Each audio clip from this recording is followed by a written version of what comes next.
A segunda coisa que eu quero chamar a sua atenção nessa narrativa do Egito até o Mar Vermelho é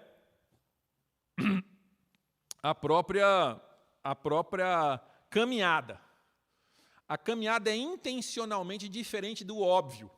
E parece isso ser, aqui, nesse trecho que vai do verso 17 em diante, no capítulo 13, uma recorrência de Deus. Deus age recorrentemente na história da libertação, que vai de Gênesis a Apocalipse, contrariando a lógica, ou contrariando o óbvio. Era óbvio que Adão e Eva morressem, porque eles comeram o fruto proibido. Era óbvio isso. Aí Deus sugere um sacrifício. Era óbvio que Caim fosse o libertador, tanto que ele tem aquele nome. Deus me deu um libertador. Deus me providenciou um livramento. Mas a gente sabe que não foi assim. Deus teve que prover um outro, Sete. Né? E a gente poderia aqui lembrar dos muitos nomes onde era óbvio uma coisa e no final da outra. Vou só lembrar mais um para vocês verem que não tem a ver com a recorrência antes só dos eventos de Êxodo. Mas vocês vão lembrar que Esaú era o rei por excelência. Ele era mais bonito, mais alto, homem de guerra, valente, se destacava de todos os homens, e a gente sabe que o final dele demonstra que não funciona pela obviedade dos prazeres ou dos poderes humanos. Deus escolhe para si um outro, Davi. E aqui a gente percebe essa obviedade sendo negada por Deus no próprio trajeto que Deus escolhe para conduzir o povo para o deserto. Então, o verso 17 e 18 de Êxodo mostra para a gente, em especial, essa situação. Observa comigo aí, ó. Tendo o faraó deixado o povo ir, Deus não levou o povo pelo caminho da terra dos filisteus. O caminho da terra dos filisteus era o caminho óbvio, era o caminho natural. Meus irmãos, até que valia a pena ter trazido um mapa para a gente observar isso, talvez na edição a gente até coloque, mas se você parar para lembrar, você deve ter visto nessas semanas, por causa de todo aquele movimento ali no Oriente Médio, como o território tradicional de Israel, que hoje corresponde basicamente ao que é uma parte do moderno Estado de Israel, tem uma fronteira com o Egito. Essa fronteira de verdade, vamos dizer assim, legalmente, ela se dá na faixa de Gaza. A faixa de Gaza se junta ao Egito, tem uma fronteira, né? E aí tem a faixa de Gaza, então, que se junta que faz fronteira com o que é hoje o Estado.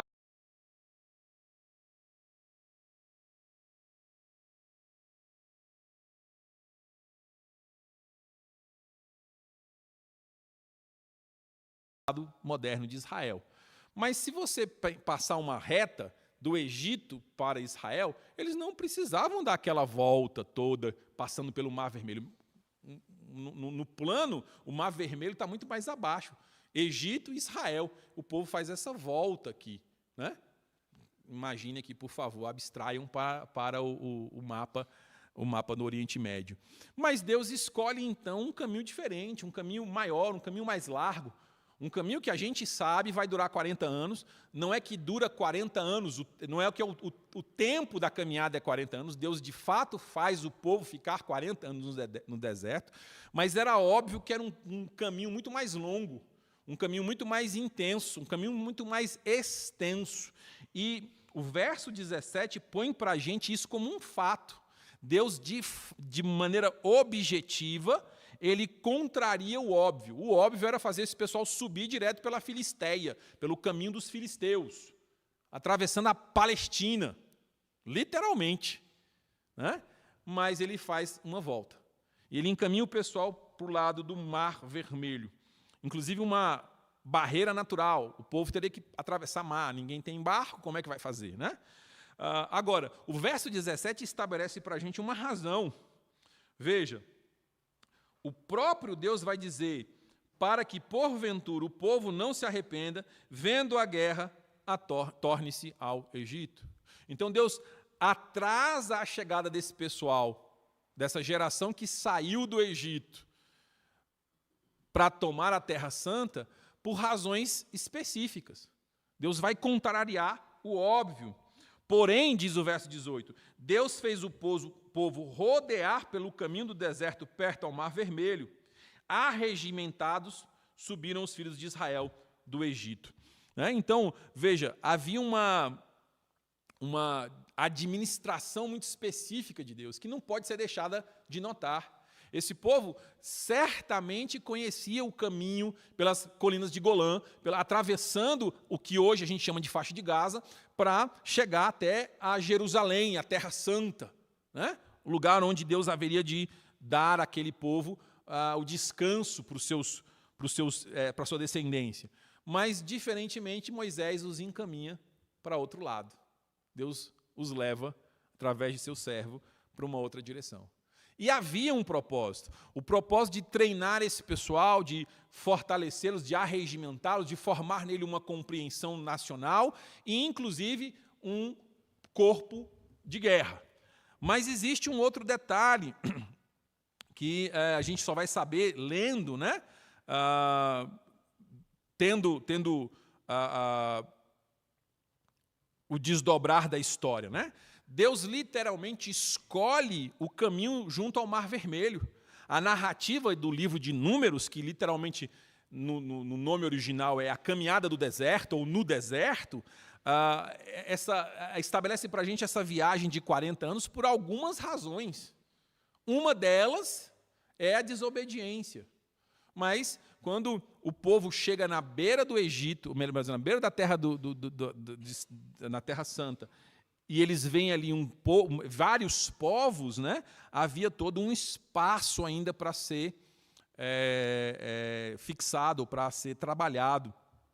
E veja, há todo um propósito de Deus em encaminhar esse povo de uma maneira específica para que pacientemente ele fosse purificado, para que ele fosse fortalecido nas verdades do Senhor, para que ele fosse claramente instruído na ligação com Deus. A gente pode verdadeiramente pensar que Deus age especificamente em fazer esse povo caminhar por um caminho mais longo, ainda que a gente não vislumbre os 40 anos no deserto, como uma ação direta de Deus em tratar o povo, em fortalecer o povo. Eles vão ter tarefas para se fazerem lá na Terra Santa, que nós conhecemos aqui antecipadamente o contexto do livro de Josué. Josué entra na Terra Santa e tem que lutar por aquele lugar, ele tem que conquistar aquelas nações. Mas veja só, tudo tem a ver com o propósito de Deus em relação ao povo, em relação ao crescimento desse povo. É nesse ambiente, dessa caminhada mais longa, que eles vão sair de um povo que for escravizado e serão moldados pelo próprio Deus a compreender a ação providencial de Deus em lhes dar tudo o que eles precisam, para que eles confiem no Senhor, mas para os fortalecer, para que eles se tornem valentes guerreiros, para que lá na frente, inclusive, eles possam fazer aquele que é o serviço de Deus, né? Então, nós vamos ver nas próximas caminhadas, quando a gente virar a página do Mar Vermelho, Deus agindo soberanamente em fazer esse povo sobreviver e os formando, fazendo-os compreender como Deus providencialmente os guardará. Mas isso vai durar uma geração inteira, até que toda uma geração pereça, tombe no deserto, para que se renove uma nova geração que não serviu de escravo, ou que, quando serviu, servia como criança, e aprendeu no deserto, ou seja, numa experiência direta de providência de Deus, o que é ser povo de Deus. Isso é fantástico. Então, esse segundo detalhe é muito interessante. A peregrinação no deserto vai impelir a gente a entender como Deus trabalha com o povo. A jornada que esse pessoal começa aqui, que poderia ter sido feita direta, mas começa no trecho que nós veremos até o capítulo 14, começa jogando esse povo ali pelo caminho do Mar Vermelho, é uma figura ou são várias figuras do que Deus faz com a igreja, de literalmente nos encaminhar, né, nas tribulações para fortalecer nosso caráter, para limpar a nossa vida, para que a gente possa compreender, né, quem Deus é. E esse trecho, especialmente, né, do Egito até o Mar Vermelho, vai terminar com uma assombrosa manifestação do poder de Deus, para fortalecer nesse coração desse pessoal quem de fato Deus é. E nesse processo, já aqui, mas ainda mais nos outros capítulos, Deus vai peneirando, vai acrisolando, né? Vai depurando o povo a partir dessas tribulações. Então Deus não escolhe o óbvio. Deus não faz a coisa como a gente acha, no mecanicismo, né? O caminho reto é esse aqui, vamos seguir esse caminho. Não, Deus escolhe outro caminho, outra ação, para demonstrar o seu cuidado providencial para o povo, mas também o seu trabalho específico em moldar o caráter do seu povo, né? Da sua igreja, no caso. Então, veja, meus queridos, teologicamente, a gente aplica essa verdade para as nossas vidas. Talvez você já tenha se perguntado se o objetivo de Deus é nos tirar do inferno. Por que quando a gente não se converte, a gente não morre e vai logo para o inferno? Ou para o céu, né? Para o inferno não, misericórdia. Para o céu, né? Já estamos livres do inferno, Deus já nos salvou, já aceitamos Jesus, já fomos livres da morte e já recebemos vida. Por que a gente vai ter que viver aqui nesse mundo sofrendo, passando por dificuldades, passando por problemas? E é tão intenso isso que se faz uma teologia da prosperidade, uma heresia da prosperidade, que tenta vender um paraíso aqui na terra. Quando o que você vê de capa a capa, e aqui na história desse povo é exatamente isso, eles vão caminhar no deserto, depois a gente vai descobrir que era para ser 2 anos, vira 40, né? Para que Deus forme nesse povo um coração de filhos, para que Deus forme uma geração que confia no Senhor. Então Deus trabalha dessa maneira conosco também, porque Ele prefere não trabalhar no óbvio, não insistir. Essa segunda característica que eu acho que é extremamente importante dessa narrativa, quando Deus escolhe o caminho junto ao Mar Vermelho, para que esse pessoal de fato fosse purificado. Lá em Números a gente vai encontrar isso, não precisa abrir, meus queridos, porque é só uma citação direta. Os vossos filhos, né, vão ficar 40 anos nesse deserto e vão purificar a infidelidade de vocês. É o chamado de Deus para esse povo. Ele literalmente escolhe para livrar o povo dos maus agouros, né, dos seus maus compromissos, o mau comportamento. Deus vai usar o expediente do deserto, as dificuldades e as tribulações, para fazer esse povo ser, de fato, o que Deus quer que ele seja, o seu povo exclusivo, propriedade particular do Senhor. Então, veja, até o que é aparentemente um engano, Deus está usando providencialmente para libertar esse povo, para instruir esse povo. Mas veja que há nessa dimensão uma terceira que eu acho que é muito emblemática, situação que eu não posso ignorar. Quando você avança para o verso 21 do capítulo 13 de Êxodo, você vai ver que esse povo que fora conduzido para fora do Egito por um caminho que não era o caminho óbvio, que na verdade os levava para um acidente geográfico que de fato era intransponível para aquela nação, para aquele povo, para aqueles andarilhos, aqueles peregrinos, que inclusive vai se desdobrar numa situação muito pitoresca no próximo ponto. É aqui para a gente um oportunizador desse pessoal conhecer o Deus gracioso, poderosa e assombrosamente poderoso, mas bondoso. Veja, o verso 21 diz para a gente que o Senhor ia adiante deles, para não ficar dúvida de que foi Moisés que errou o caminho, e aí então ele ficou assim, tendo que ser aparado ou amparado pelo Senhor. Não, o Senhor ia adiante deles, durante o dia, numa coluna de nuvens, para os guiar pelo caminho. E durante a noite, numa coluna de fogo, para iluminar, a fim de que caminhassem de dia e de noite. Então aqui não houve um erro de percepção do que Deus estava fazendo, e aí Deus foi improvisando no meio do caminho. Não, esse caminho que foi intencionalmente errado, aqui muitas aspas, tinha um propósito. Tinha vários propósitos, mas uma observação interessante é a oportunidade que esse caminho errado, de novo com muitas aspas, abriu para esse pessoal conhecer agora um Deus poderosamente bondoso. Eu não sei, eu nunca estive numa condição de deserto, nem muito afastado da cidade eu passei. A gente já andou de carro em alguns trechos no centro-oeste do Brasil, e a gente comentava isso quando a gente foi a Curitiba há umas semanas atrás, que a gente andava alguns minutos, talvez até algumas horas, sem encontrar um carro na contramão, no contrassentido. Porque são trechos gigantescos que tem ali no trecho de Roraima para Brasília, passando pelo Mato Grosso, que somem de vista. A pista é tão reta que a ponta dela some de vista. E você entrava aqui, corria ela todinha, e você olhava para frente e não via um carro, e olhava para trás e não via um carro. Então, num certo sentido, eu já passei, já viajei no deserto, né? Diria assim.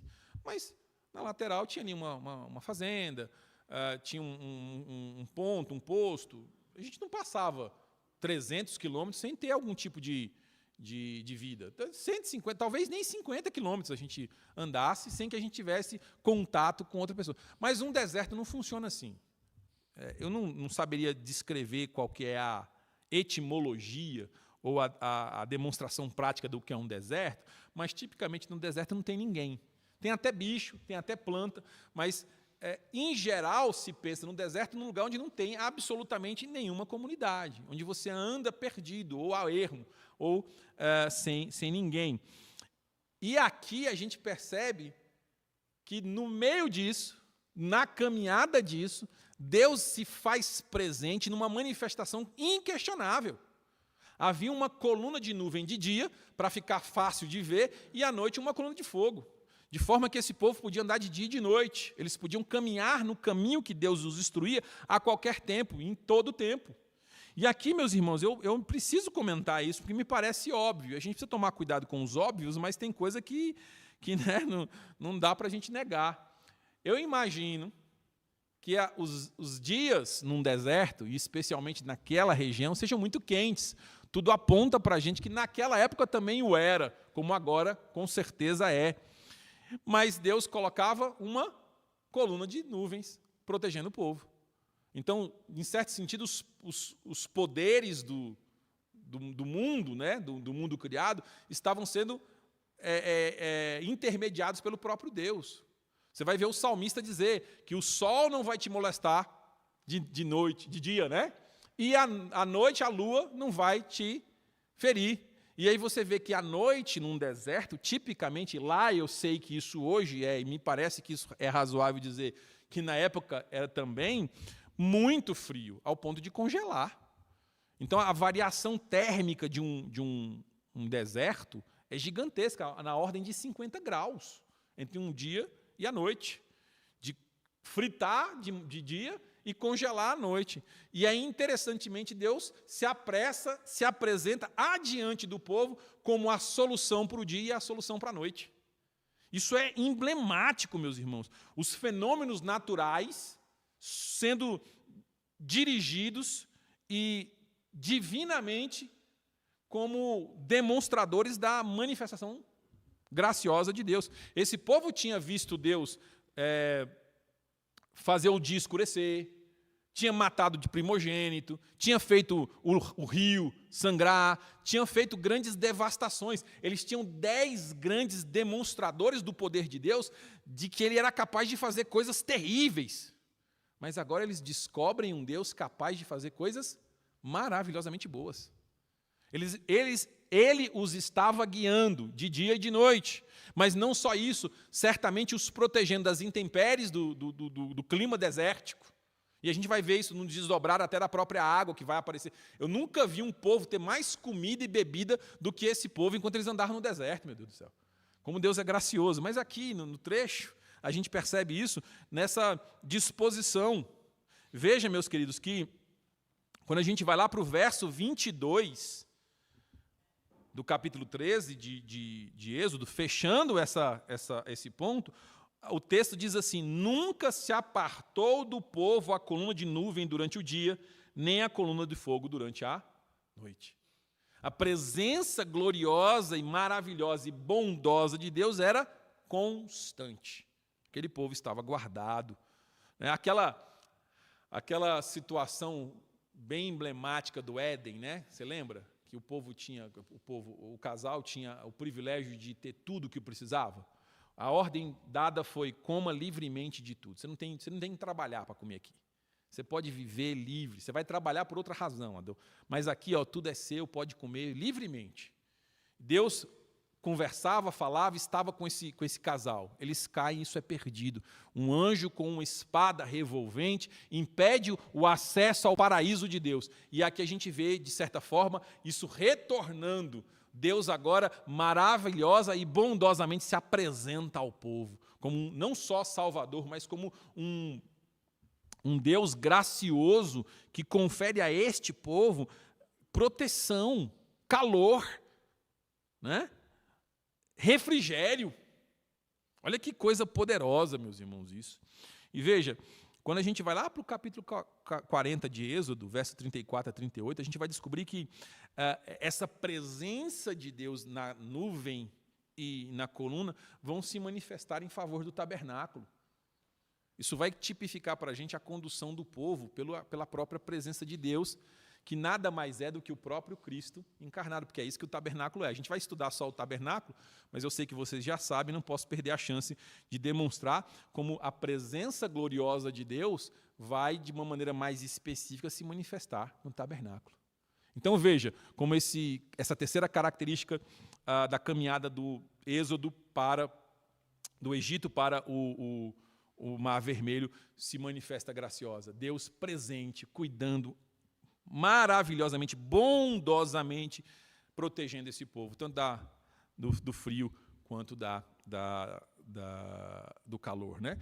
Eles apontando a direção, e enquanto eles estivessem na direção do caminho do Senhor, eles estariam protegidos, por mais que esse caminho não fizesse sentido, por mais que eles não pudessem divisar os planos de Deus. Aí a gente percebe, então, na quarta característica que eu acho que é notável dessa caminhada, uma demonstração da providência de Deus, da graça do Senhor, mas também da separação que Deus faz entre eleitos e réprobos.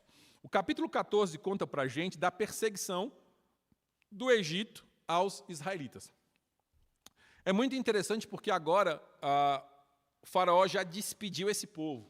Ele já não quer mais esse povo junto a si. Ele não quer que esse grupo esteja dentro do seu território. Eles o consideram, os egípcios consideram os hebreus um povo amaldiçoado. Mas olha só o que o verso 5 conta para a gente. Sendo, pois, anunciado ao rei do Egito que o povo fugia e ia embora, mudou-se o coração de Faraó e dos seus oficiais contra o povo e disseram: que é isso que fizemos? Permitimos que Israel deixasse de nos servir. Então aprontou o Faraó o seu carro e tomou consigo o seu povo, e tomou também 600 carros escolhidos e todos os carros do Egito com capitães sobre eles, porque o Senhor endureceu o coração de Faraó, rei do Egito, para que permitisse os filhos de Israel, porém os filhos de Israel saíram afoitamente. Então eles perseguiram-nos os egípcios. Todos os cavalos e carros de Faraó, e seus cavalarianos, e seus exércitos alcançaram acampados junto ao mar. É muito interessante porque os filhos de Israel, caminhando por um lugar onde um acidente geográfico os impediria de avançar, agora são novamente perseguidos por aqueles que foram, de uma maneira muito poderosa, livres. E então você percebe que o povo fora conduzido para um cenário onde haveria de se revelar ainda mais poder de Deus. E é interessante perceber que o coração do faraó de novo está sobre os poderes do Senhor, e ele vai endurecer o coração do faraó. Verso 4 do capítulo 14 conta isso para a gente. Endurecerei o coração de faraó, para que os persiga, e eu serei glorificado em faraó, em todos os seus exércitos, e saberão os egípcios que eu sou o Senhor. Veja, ele já tinha destruído aquele povo de 10 maneiras, já tinha destroçado a arrogância daquele povo, mas Deus ainda insufla ao coração do faraó, para demonstrar que ele tem poder sobre as coisas, sobre as pessoas, sobre as intenções, e esse rei se volta a perseguir o povo de Israel. Não era por capricho de um coração voluntarioso, mas pela ação direta de Deus em endurecer o coração dos homens, para que se cumpra nos homens, inclusive nos réprobos, como nos diz Romanos 9, né? Os vasos de desonra, aquilo que Deus estabeleceu antes da fundação do mundo. Naquela noite, Deus não passou e destronou a arrogância do faraó e dos seus oficiais. Não foi o que nós lemos no verso 12 do capítulo 12? Esse povo já estava moralmente destruído, mas para que não houvesse dúvidas do poder que Deus tem sobre tudo e todos, Deus então ainda faz mais essa.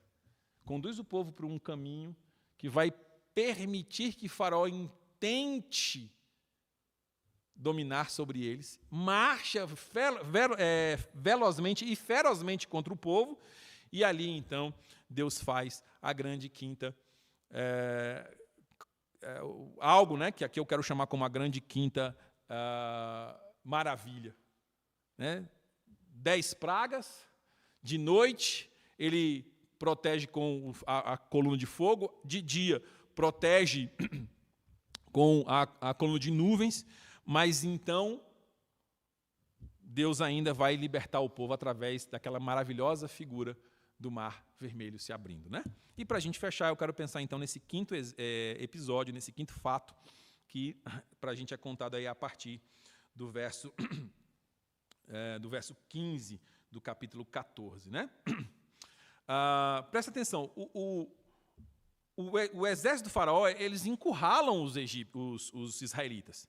Agora eles estão com um mar à sua frente, que os impede de atravessar, porque certamente, por mais que eles nadassem, isso não era viável. E do outro lado, pelo menos 600 carros de guerras. Né? A gente não precisa definir aqui exatamente o que significa isso, no sentido de material bélico, mas certamente era uma arma útil. Talvez uma biga, talvez uma carroça, digamos assim, mas era uma arma de guerra. Eram amedrentadores. Inclusive, isso fica patente nas outras histórias do Velho Testamento. Mas o ponto é que Faraó marcha contra o povo de Israel.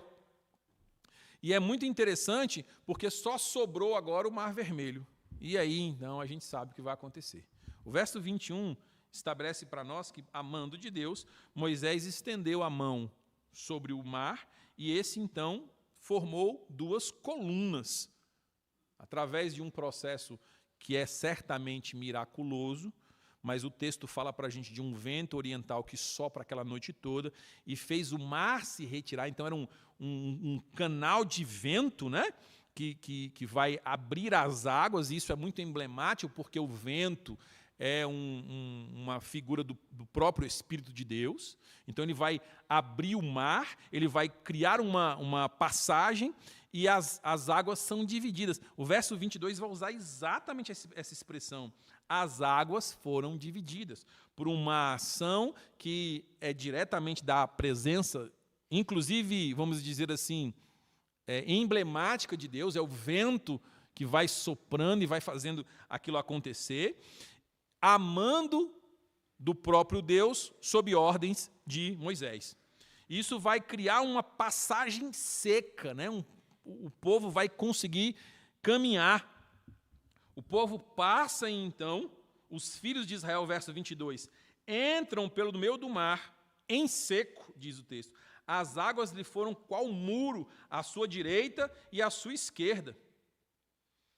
Deus providencia uma passagem no meio do caos. É muito emblemático, meus irmãos, não vai dar tempo da gente trabalhar tudo isso aqui, mas o mar, as águas, no texto bíblico, eles sempre são associados ao caos. a confusão, a desconstrução. Basta você lembrar aqui, ó, lá no quarto dia, lá no terceiro dia, Deus faz surgir a terra seca no meio das águas, Deus pondo ordem no caos, né? O Espírito de Deus pairava por sobre a face do abismo. Há alguma tradução que vai chamar do mar, sobre as águas do mar. E é interessante, então, que Deus forma a estrutura onde os homens vão ficar no meio dos mares. É exatamente no firmamento, que é o terceiro dia, a porção seca é no primeiro, no segundo, se eu não estou enganado aqui na ordem dos dias da criação, é separação de águas. Olha bem, onde os homens vivem, porção seca e separação de águas, né? A água é sempre a parte do caos. E isso, só para a gente não perder a chance de tocar nesse assunto, quando você vai lá em Apocalipse, você vai ver que o mar já não existe mais. Se você nunca entendeu o que significa lá na visão de João, do dia do Senhor, do último dia, da visão do Cristo exaltado, nos céus não haver, no novo céus e nova terra, não haver mais o mar, significa que não haverá mais confusão, não haverá mais caos, né? Não haverá mais tribulações. Lembra? Bramam os povos, espumejam as nações. Exatamente a descrição do mar bravio. Lembra do hino? Se da vida vagas, procelosas são, se das grandes ondas da vida, elas te afligem, né? Olha o que Deus faz. Deus abre o caos. Deus governa sobre o caos. O Espírito de Deus sopra e abre uma passagem no meio das tribulações para aquele povo. Interessante o que está acontecendo aqui. E é interessante porque, de novo, aqui há uma série de ilustrações que apontam para a gente o que de fato está acontecendo. O mar chama Mar Vermelho. Se rasga um véu que separa o povo de onde Deus os quer. É de fato uma tipificação do que está acontecendo espiritualmente. Deus vai usar, vai partir um corpo, vai partir um véu, vai partir uma carne, para que quem está nela, nessa divisão, seja abençoado, e os que se opõem a ela sejam completamente destruídos. É um apontamento claro para a salvação em Cristo Jesus. É um apontamento claro para a libertação no sangue do Cordeiro, no sacrifício de Jesus, no corpo de Jesus. E é tão interessante porque mais à frente, em outros lugares, o próprio autor de Hebreus vai chamar a atenção do povo que foi batizado nas águas do Egito, do Mar Vermelho, e eles passam a pé seco. E aqui fica uma grande lição para os imersionistas, né? Quem mergulhou nas águas do batismo do Egito, do Mar Vermelho, foram os egípcios. O povo passou, foi a pé seco, né? Aspergionista, aí, ó, o batismo do povo de Deus. Mas é uma história para outro lugar, eu não podia só perder a chance de apontar isso. Se a gente quiser, depois a gente pode estudar só esse detalhe, especialmente sobre a fórmula bíblica do batismo, aspersão ou imersão, embora nenhuma das duas seja negada por nós, tá bom? Confessionalmente. Enfim, o ponto aqui é que a intervenção soberana de Deus, poderosa, que os encaminha especificamente por um caminho que aparentemente estava errado, para demonstrar a sua glória nas nuvens que os protegia do sol e na coluna de fogo que os protegia do fogo, vai literalmente causar a indignação do faraó, para que ele persiga o povo, e nisso Deus vai demonstrar o seu poder e vai patentear de maneira fantástica a libertação desse povo, inclusive abrindo o mar de maneira poderosa para que esse povo passasse. Então, aquilo que era um impedinte, aquilo que era um caminho errado, aquilo que figurava um erro, um desvio, na verdade, era uma demonstração do poder de Deus. Veja o que o verso 31 demonstra para a gente, quando então o povo a pé seco passa por meio do mar, e depois que o último hebreu atravessou o rio, as águas engoliram os egípcios. Olha o que o verso 31 diz. E viu Israel o grande poder com o Senhor exercitara contra os egípcios. Então o povo temeu ao Senhor e confiou no Senhor e em Moisés, seu servo.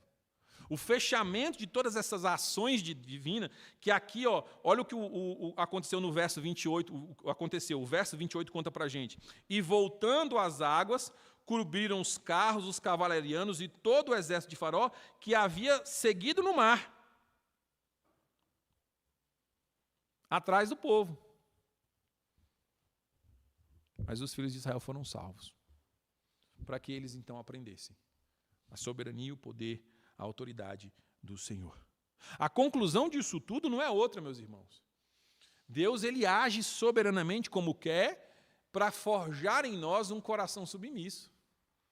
Ele encaminha esse pessoal através das 10 pragas para longe do Egito, e nesse evento eles vão livrando, ele vai os livrando e vai forjando neles uma compreensão de como Deus é bom, poderoso e que nada lhe escapa ao controle.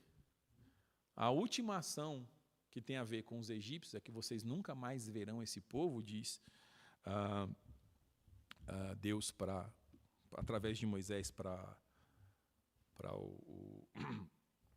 o povo de Israel, é exatamente essa.